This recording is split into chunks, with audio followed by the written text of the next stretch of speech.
समस्याएं बहुत हो गई। जीवन में समस्याएं तो लगी ही रहती हैं। जीवन समस्याएं और उनका समाधान इन्हीं में ही बीत जाता है। पर क्यों ना आज बात की जाए मनोरंजन की। आज मैं आपको एक कहानी सुनाना चाहूँगी। जब हम समझने लगते हैं तो दादी नानी की कहानियों से ही नींद आया करती थी। कहानी हमारे जीवन का एक मुख्य अंग है। उसे पहाड़ों पर घूमना बहुत पसंद था।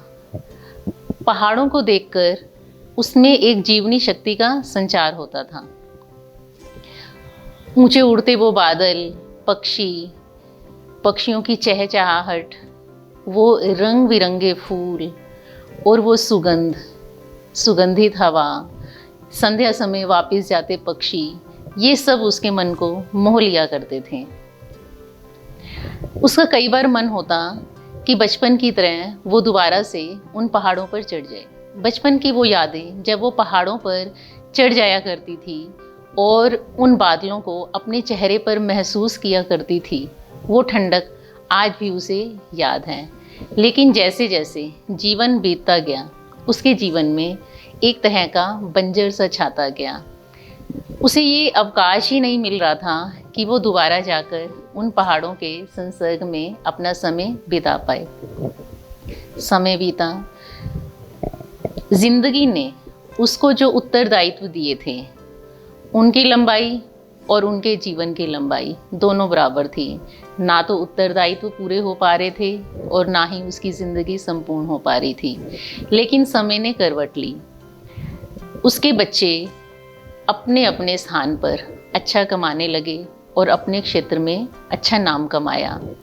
काफ़ी सोच विचार के बाद उसने अपने बच्चों से कहा कि अब वो अपना अंतिम समय अपनी खुशी के लिए बिताना चाहती है।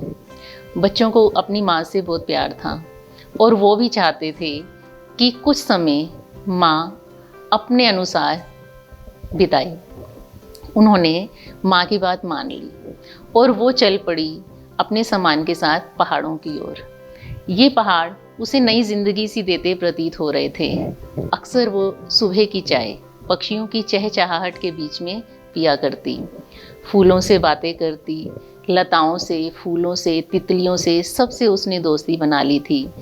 कई बार बैठकर फूलों से उसकी सुंदरता का राज पूछती।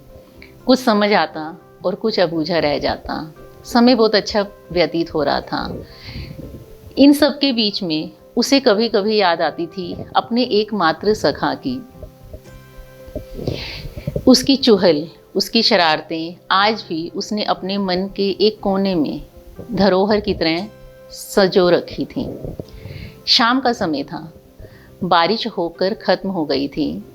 पत्तों की गलन ने सड़क पर फिसलन बना दी थी।